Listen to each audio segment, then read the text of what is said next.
हरि ओम नमो भगवते वासुदेवाय। श्री ओम नमो भगवते वासुदेवाय।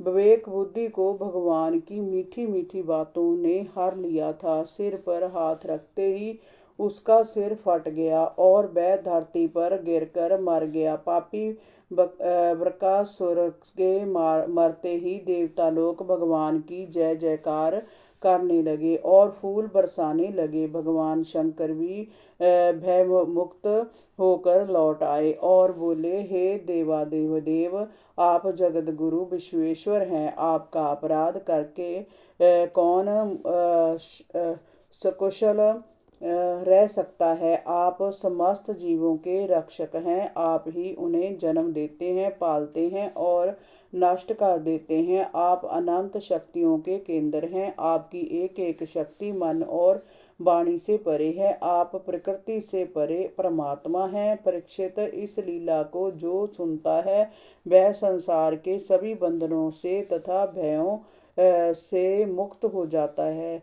89वां अध्याय। भृगु ऋषि द्वारा त्रिदेवों की परीक्षा लेना और अर्जुन का वैकुंठ दर्शन। श्री सुखदेव जी ने कहा, परीक्षित, एक बार सरस्वती नदी के तट पर ऋषि मुनि जग करने के लिए बैठे तो उनमें परस्पर विवाद छिड़ गया कि ब्रह्मा विष्णु और शिव में सबसे बड़ा और श्रेष्ठ कौन है। इसकी परीक्षा करने का उत्तरदायित्व उन्होंने ब्रह्मा जी के मानस पुत्र भृगु जी पर सौंपा। सबसे पहले भृगु जी ब्रह्मा की सभा में गए। वहां उन्होंने ब्रह्मा जी को ना तो नमस्कार किया, ना उनकी स्तुति ही की। इस पर ब्रह्मा जी को क्रोध आ गया।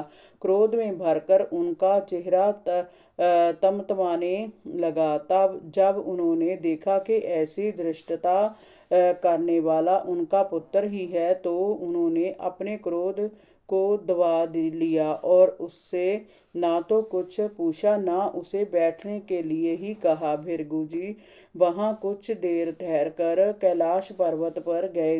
देवादिदेव शंकर जी ने जब मेरे भाई भृगु को आते देखा तो उन्होंने बड़े आनंद से खड़े होकर उनका आलिंगन करने के लिए अपनी दोनों बाहें फैला दी, परंतु महर्षि भृगु ने उनसे आलिंगन नहीं किया और बोले, तुम लोक और वेद की मर्यादा का उल्लंघन करते हो, इसलिए मैं तुमसे भेंट करना नहीं चाहता। महर्षि भृगु की बात सुनकर शंकर जी को क्रोध आ गया। उन्होंने क्रोध में भरकर अपने त्रिशूल से भृगु जी को मारना चाहा, परंतु उसी समय भगवती सती ने उनके चरणों में गिरकर बहुत अन्याय विनय की तो उनका क्रोध थोड़ा शांत हुआ। वे भृगु जी से मुंह मोड़कर अपने आसन पर जा बैठे और बैठे बैठे मन ही मन क्रोध को पीते रहे। महर्षि भृगु अब वहां से चलकर वैकुंठ लोक गए। उस समय भगवान विष्णु लक्ष्मी जी की गोद में सिर रखे लेटे हुए थे। उनकी आंखें बंद थी। भृगु जी ने देखा तो उन्हें बहुत बुरा लगा। उन्होंने क्रोध में भरकर एक लात उनकी छाती पर मार दी और बोले, तेरे लोक में ब्राह्मणों का ऐसा आदर किया जाता है, उनके आने पर तो खड़ा भी नहीं हो सकता। दृष्टता की हद है। लात के प्रहार से भगवान विष्णु एकदम से चौंक कर उठ बैठे और तत्काल अपनी शैया से उतरकर उन्होंने महर्षि भृगु के पैर पकड़ लिए और बोले, आपका स्वागत है भगवान। आपके चरण अत्यंत कोमल है और मेरी छाती बड़ी कठोर है। कहीं आपके पैर को चोट तो नहीं लग गई? लाइए, मुझे दिखाइए। आप जहाँ शैया पर बैठिए और विश्राम कीजिए। मुझे अपना पैर सहलाने दीजिए। मैं 2 पल के लिए सो गया था। आपके आने का मुझे पता ही नहीं चला।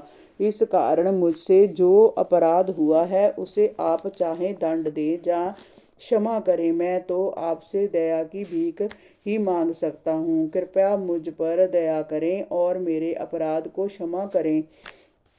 आज आपके वैकुंठ में पधारने में से मेरा लोक पवित्र हो गया। अब अपने स्पर्श से मुझे भी पवित्र कीजिए। परीक्षित, भगवान श्री हरि ने के ऐसे मीठे वचन सुनकर भृगु जी परम सुख का अनुभव करने लगे।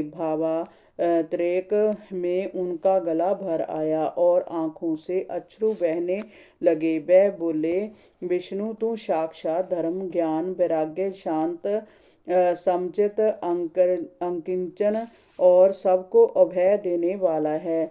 सभी साधु संतों की एकमात्र गति तेरे लोक तक ही है। तेरी कृपा से साधु संतों के को ऐश्वर्य और हृदय को शुद्ध करने वाला यश प्राप्त होता है। ऐसा कहकर भृगु जी विष्णु और लक्ष्मी जी को आशीष देकर वहां से चले आए और सरस्वती के तट पर ब्रह्मवादी मुनियों के पास पहुंचे। वहां उन्होंने तीनों देवों के पास जाने का उन्हें जो अनुभव हुआ उसे सुनाया तो सभी एक स्वर से कह उठे, भगवान श्री विष्णु ही तीनों देवों में सबसे बड़े और सर्वश्रेष्ठ हैं, क्योंकि वह ही शांति और अभय देने वाले हैं।